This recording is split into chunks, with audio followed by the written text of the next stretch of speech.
Perfect. Yeah, so Lucy and me are both at the University of Exeter. We're based in different departments. So I'm in the Department of Palestine Studies. And I'm also turning towards looking right now in this stage of my research to look at ocular injuries.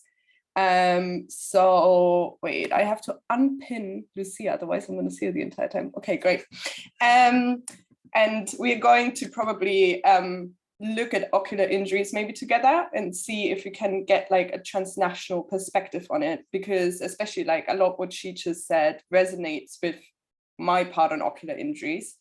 So what I'm looking at is disabling Palestine, so the disablement, debilitation in Palestine, and all of it as part of the logic of elimination, which I'm going to explain in a bit.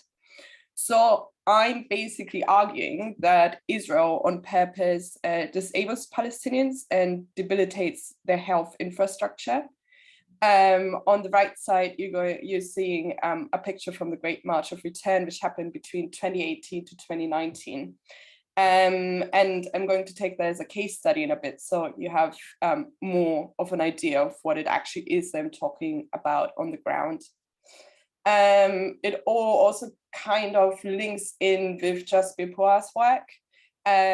She already argued, and so has another Palestinian researcher. Actually, let's put it this way. There are a lot of Palestinians who argue that, so it's not really new if I'm going to say that now. However, it hasn't really been done in a scholarly context or in an academic, there is no real academic framework for disablement in settler colonialism. And Puar herself says that the objective of the right to maim and the debilitation of Palestinian bodies is a form of biopolitical control. She also links it with necropolitics.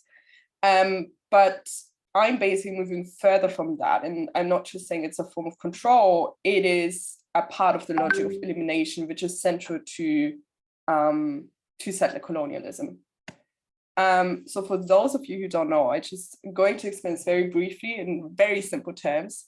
So whereas we have like sort of the classic colonialism, exploitative colonialism, goes to another country and it doesn't really care much about the land, it cares about the resources, and the indigenous population is human capital.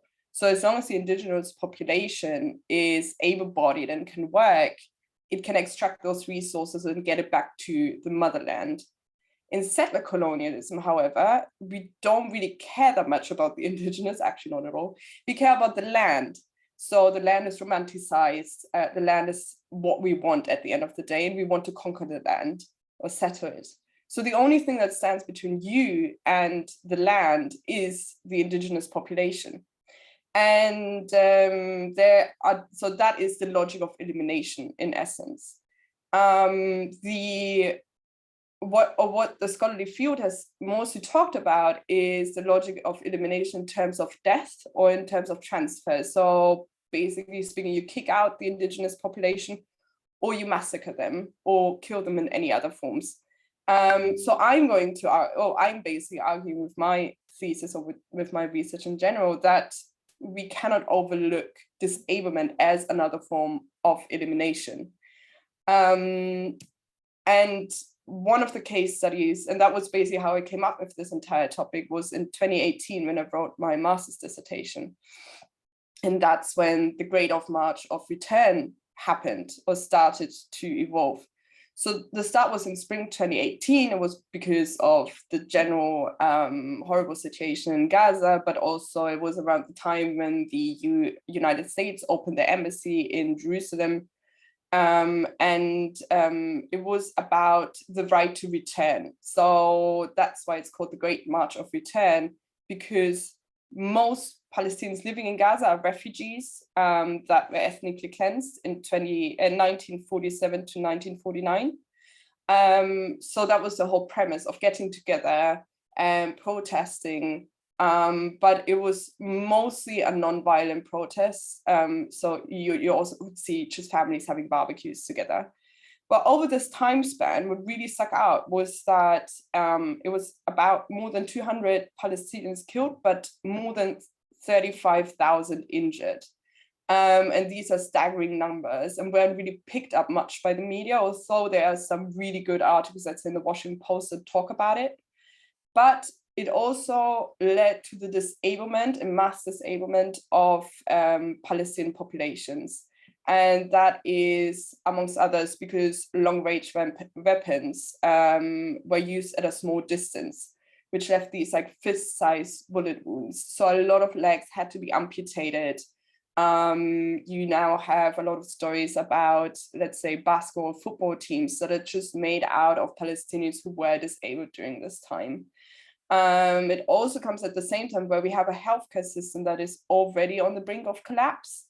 That is because of the gradual destruction of the health infrastructure for years. So in 2014, over weeks, Israel destroyed a lot of hospitals. You had the already destruction of ambulances. And then within the Great March of Return, you had the targeting of clearly marked medical personnel. So 3 doctors died on the field despite bearing the West.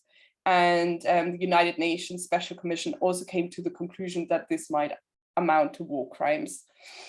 You also then, on top of that, get a refusal of exit permits for medical reasons. So some Palestinians also lost their legs, which could have been saved if they had gotten the exit permits to leave Gaza and to seek medical care within Israel proper or within the West Bank.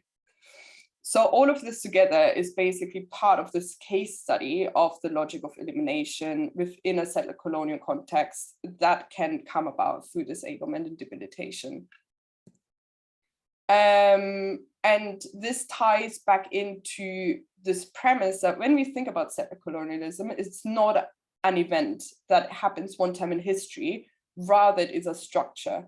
That means that it never really stops unless it has acquired all the land that it wants. And in this case, Israel has never, was the Zionist ideology behind the Israeli state has manifested a claim to the land, which also varies which person you're talking to. So some say it's Greater Syria, but in this case, I'm just going to look at the Palestinian territories. And you can see basically if we argue, well, it's not just one event and it's happened once, we can then deduct from that, well, it might have happened before and it might probably happen again in the future. So there are instances from the first Intifada and the second Intifada. So the first Intifada happened between 1987 to 1993, which was the first uprising. And then also the second Intifada, which happened in the early 2000s.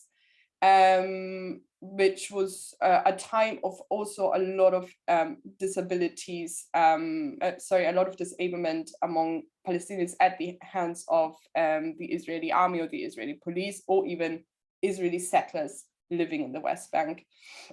And this is basically where my research is at now, is looking at eye injuries during the first Intifada, where all of a sudden you had a lot of Palestinians who were protesting being shot in the eye with rubber bullets, but also losing their eyes due to tear gas.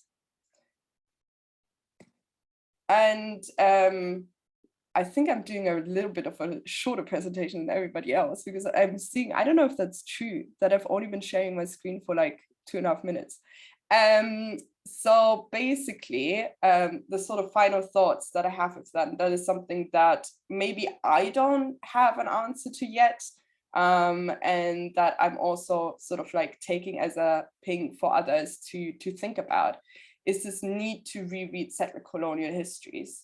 Because when you look at histories, whether it's in Australia, Canada, and the United States, you read it through the logic of elimination, which is mostly massacres, which is death. But because we've always looked at it from that perspective, we might have missed out on more instances of disablement and debilitation. So there's some stuff coming out of Canada, actually, by physicians who do talk about it, but it's very, like, it's still very light, and it's very rare, and it's very niche.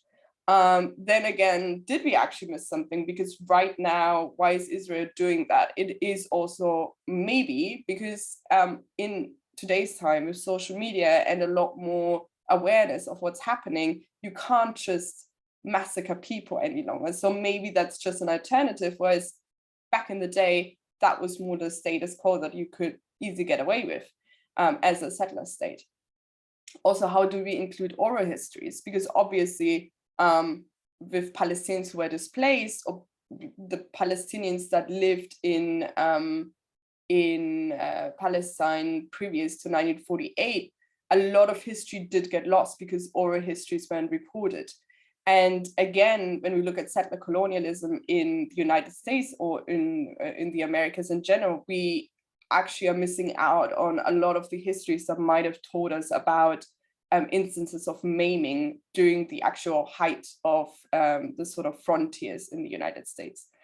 It's also a question which I can't do because of the size and scope of my own research, the inclusion of mental health, because I'm only talking right now about physical health, but obviously mental health is also under attack. And then also the global connection. So basically what Lucia said about the weapons industry is super interesting when we look at Israel, because it has a massive weapons industry, and their weapons, which you can even see on the sites of weapons manufacturers, are battle tested or field tested, battle proven or field tested. So they were tested in Gaza and are then sold on, because Israel is one of the only countries or weapons manufacturers that can actually test their weapons, because their testing site is basically right next door. And this happened, for example, with tear gas, but it also is happening with weapons, for example, that were used during the Great March of Return.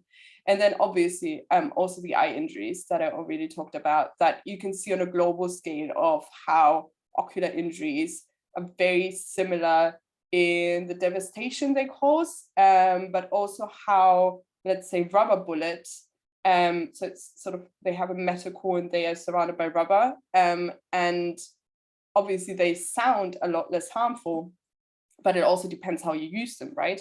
So a lot of people have lost their eyesight and basically their eye globe because of eye injuries due to rubber bullet injuries. And this is something that is happening, not just in places that Lucia talked about, like Colombia and Kashmir, but it's actually also happening during police violence, during the Black Lives Matter protests in the United States.